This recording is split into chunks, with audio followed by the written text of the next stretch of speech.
السلام علیکم ورحمۃ اللہ وبرکاتہ۔ دین کو ختم کرنے کی نئی نئی سازشیں، تفسیر بالرائے، آیتوں کے معنی کو بدلنا، غلو اختیار کرنا، یہ ساری چیزیں اس وقت چل رہی ہیں تاکہ دین صحیح رخ پر نہ آنے پائے۔ اسی کو مولانا سعد کاندھلوی کے بارے میں دارالعلوم دیوبند کرتا ہے، تفسیر بالرائے کر رہے ہیں۔ ایک آڈیو ان کی میں بھیج رہا ہوں۔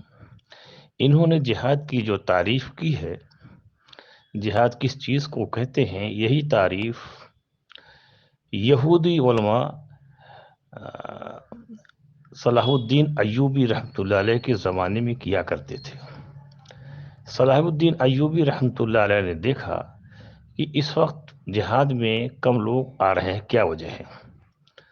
تو بغداد کا جو جامع مسجد کا عالم تھا، بہت زبردست تقریریں کرتا تھا، جو جہاد کی تعریف تعویل مولوی سعد کاندھلوی کر رہے ہیں، تقریباً وہی جہاد کی تعویل اس بغداد کے جامع مسجد کا امام کر رہا تھا۔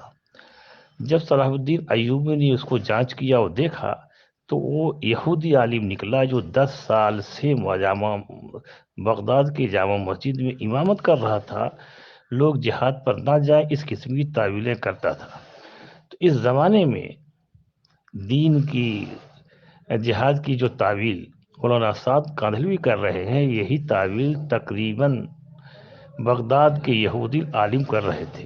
تو اس سے اندازہ لگائیے یہ لوگ کس کے اعلی کار ہیں۔ علماء اکرام سے سوال ہے کہ جو انہیں جہاد اور قتال کی تعریف کی ہے وہ صحیح ہے یا غلط ہے، تو ایسے لوگوں سے دور رہنے کی ضرورت ہے کہ نہیں ہے۔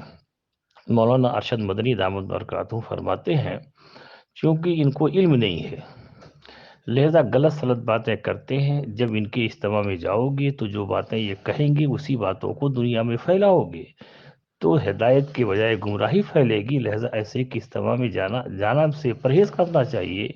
اسی کو مفتی شفیع صاحب نے کہا ہے کہ تفسیر بالرائے والے کو مجمع میں جانا گناہ ہے۔ تو یہ جو جہاد کی آیت کی تعریف تشریح کر رہے ہیں، یہ کیا تشریح کر رہے ہیں علماء اکرام بتائیں صحیح ہے یا غلط ہے؟ تو جب لوگ اس قسم کی تشریح سنیں گے تو اپنے اوپر منطبق کریں گے، اور جہاد کی جو تعریفیں کر رہے ہیں وہ غلط طریقے سے کر رہے ہیں، امت کے اندر گمراہی کے علاوہ کچھ نہیں پھیلے۔ ایسی کوئی حدیث ہے جس کا مفہوم یہ ہے کہ صحابہ کا ایک مد جو خرچ کرنا دوسروں کا وحد کے پہاڑ کے سونا برابر کے خرچ کرنے سے زیادہ بہتر ہے۔ اب یہ کہنا کہ صحابہ کے زمانے کی جو قتال اور جہاد تھی اس کا ثواب اس زمانے کے تبلیغیوں سے بڑھا ہے یا ان کے برابر ہے، اس قسم کی بات کر کے امت کو غلو میں پھنسانا ہے تاکہ صحیح دین سے یہ لوگ ہٹ جائیں، جیسا کہ اس سے پچھلے کی امتیں جو برباد ہوئی ہیں غلو کی بنیاد پر برباد ہوئی ہے۔ اس امت کو غلو سے بچنے کے لیے نبی کریم صلی اللہ علیہ وسلم نے بڑا انتظام فرمایا، بہت ڈرایا ہے۔ کنتم خیر امت اخرجت للناس، خیر امت کو کہنے کا جو مصداق ہے، اس کی ایک وجہ علماء فرماتے ہیں کہ امت اعتدال ہے، افراط اور تفریط کی بات نہیں کر رہی ہے، اس لیے امت اعتدال ہے۔ اس طریقے سے آج کل اس امت کو غلو کی طرف لے جایا جا رہا ہے۔ جس بیماری کی بنیاد پہ پچھلی امتیں تباہ ہوئیں، وہی بیماری اس امت میں ڈالا جا رہا ہے، جس کی بنیاد مولانا سعد کاندھلوی صاحب کہہ رہے ہیں کہ صحابہ کے زمانے کا جہاد و قتال اس امت کے تبلیغیوں کے برابر ہے اور ثواب میں برابر ہے۔ اس قسم کی غلط باتیں غلو کر کے امت کو گمراہی کی طرف لے جایا جا رہا ہے۔ فقط وسلام۔ جو اہمیت اسلام میں جہاد کی ہے وہ اہمیت اسلام میں نقل حرکت اور نقل کی ہے۔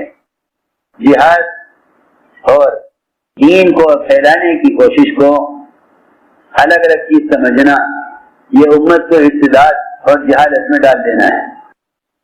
یہ خیال غلط خیال ہے کہ صحابہ کا قتال جہاد اور تھا، تبلیغ کے زمانے میں کام اور ہے۔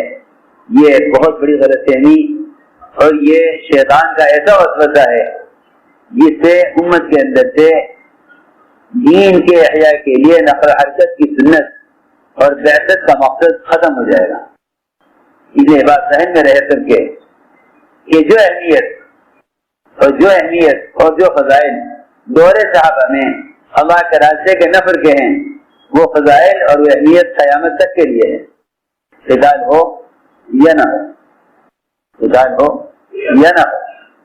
اگر خدا نہ کرے امت کے دل میں یہ بات آ گئی کہ فضائل جہاد قتال کے ہیں تو پھر امت کو امت کے حال پر چھوڑ دے گی، اور مال کمانا، حلال روزی کمانا، یہ ایک ایسا فریضہ بن کر رہ جائے گا کہ ایک تاجر کو گاہک کی خبر نہیں ہوگی کہ یہ کلمہ جانتا ہے یا نہیں جانتا، کیونکہ وہ حلال کمانے کو دین سمجھے گا، دین پھیلانے کو فریضہ نہیں سمجھے گا۔ اس لیے ہم نے عرض کیا کہ اللہ کے راستے کا جہاد یہ دین کے احیاء کے لیے اور اعلاء کلمۃ اللہ کے لیے ہے۔